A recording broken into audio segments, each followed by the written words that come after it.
I will never forget what my father told me when I announced my engagement. He took me to the side and said, "Zoe, are you sure about marrying this man, Peter? I know you're in love with him, but I don't think he's a good match for you." "Why are you saying this, Dad? He loves me and respects me. I don't care if he's not as well off as us. I know that, Zoe. You know, I built my riches from nothing. I would never disrespect the person who does not belong to my economic class. But Peter is a very sketchy man, and his mother is no different." "What do you mean, Dad? I don't understand." "Call it a father's instinct, so. This man doesn't love you. Yes, he showers you with affection, but always talks about how rich you are. I heard him flexing to his friends that he bagged the rich brat." Julia just laughed with him and agreed. "You must be mistaken, Dad. Peter would never say those things about me. Julia also loves me a lot. I'm sure she would scold Peter if he tried to joke like that. Sometimes I wish I had listened to my father. He didn't know what he was talking about. I was a stupid girl in love. My mother passed away 2 years before I got married. My dad was sick and wasn't long for this world. I was desperate to hold on to something that would give me the will to live. Peter and Julia became those people. My dad was a rich man. He made a series of good investments that made him very financially well off. I worked hard at my job and got a moderate salary as well. All in all, we were pretty comfortable in life. My husband Peter and his mom Julia weren't that well off. Yes, Peter did earn more than me, but he came from a very humble background. His field wasn't good enough to make him a millionaire.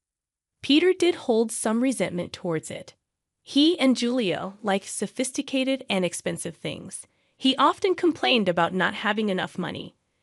I was always glad to help them out with the little allowance my dad gave me. I even let Peter and Julia move into my house after marriage, but neither Peter nor Julia were happy with my house. They said, "It's such a shame that you live in a small house. Your dad literally lives in a mansion. How come you bought such a small townhouse?" "I don't earn a lot, Peter. Dad lives in a mansion because he has lots of money. I'm a simple office employee earning a moderate salary.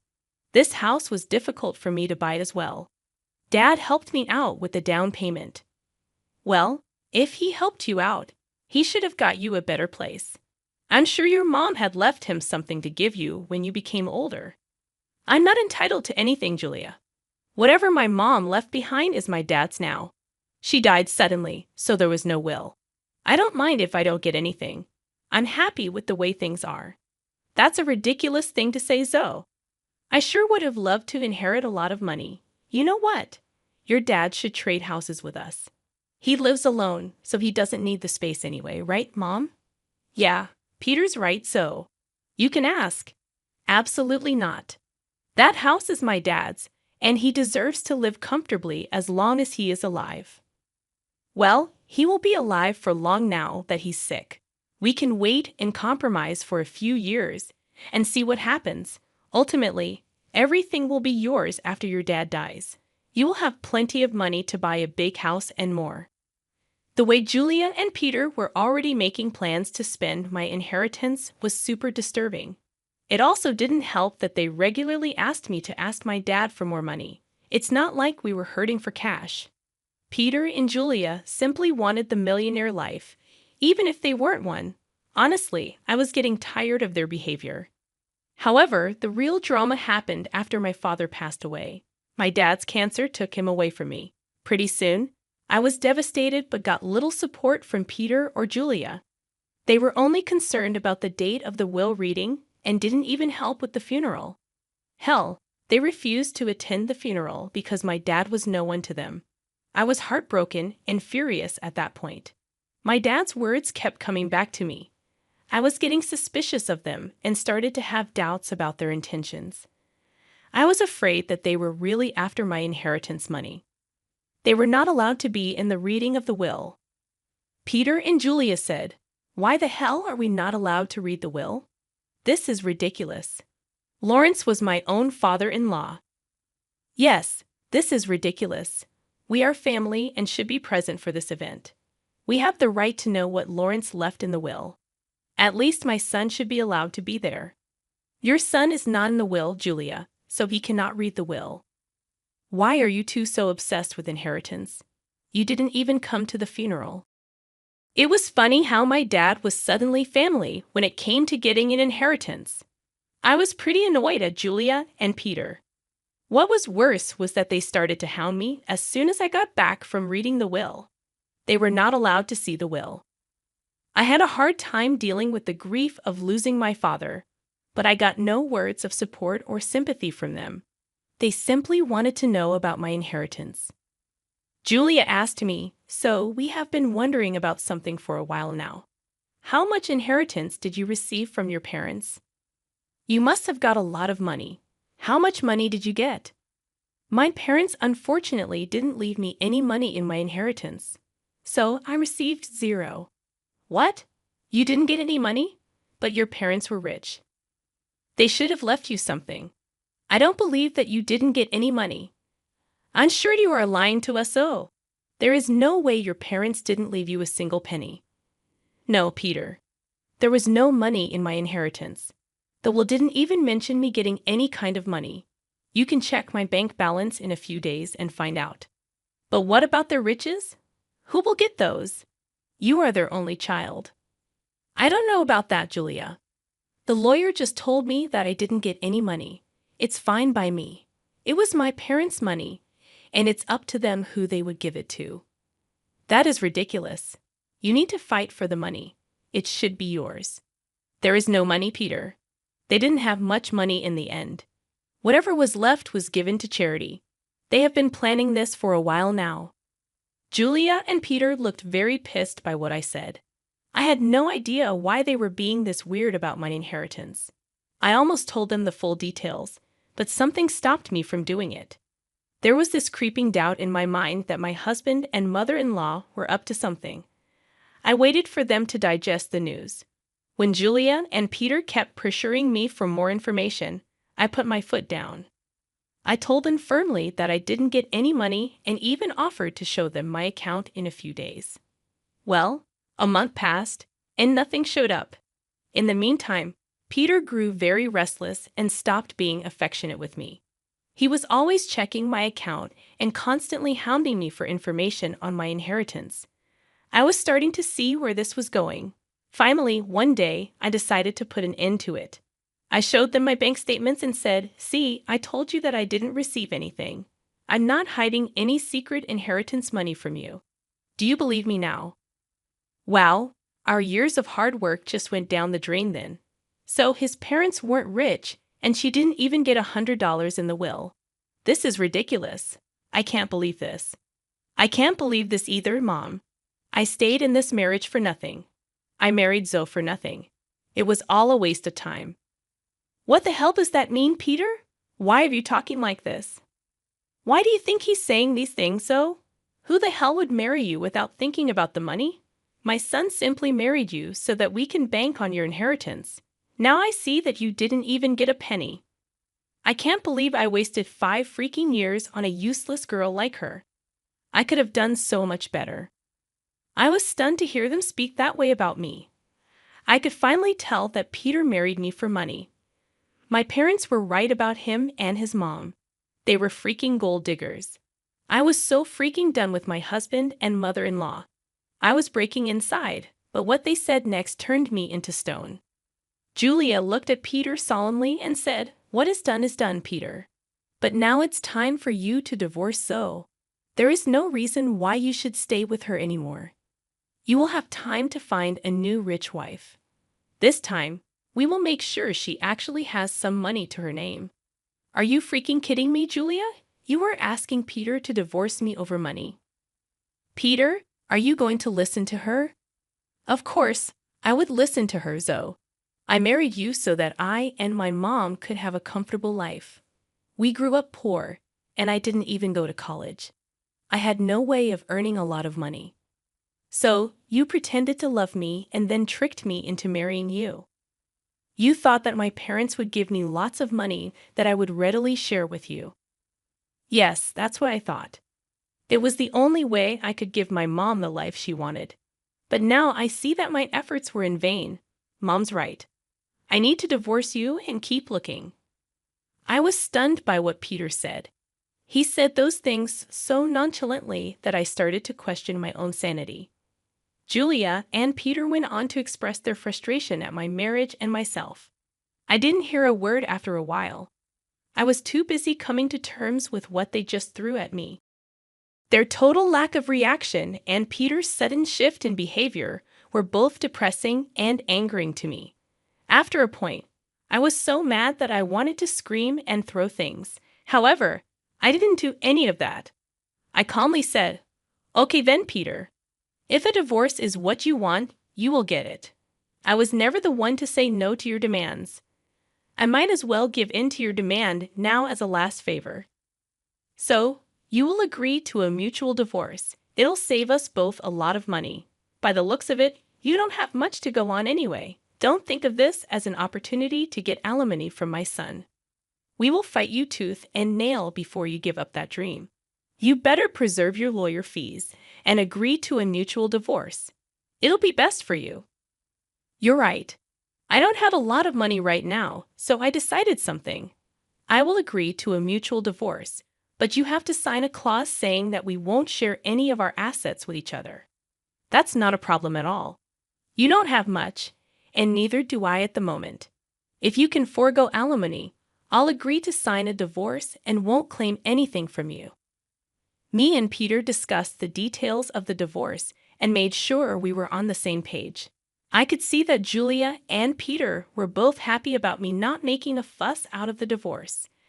I guess they didn't expect me to be so calm about it. Truth be told, ever since that day, I have been crying on my way to and from work. I used to sit in the parking lot of my office and cry for an hour before and after work. Peter never noticed my puffy eyes or even asked why I was leaving early for work and coming home late. Julia didn't even bother looking at me after she discovered that I had no money. All of their behavior just made me even more determined to get out of the marriage as soon as possible. I actually had Peter and Julia move out of my house to a rented space in the neighborhood. They soon settled in while we waited for the divorce to finalize. True to his word, Peter didn't demand a share of my house. I also didn't ask for alimony. In his eyes, it was a fair deal.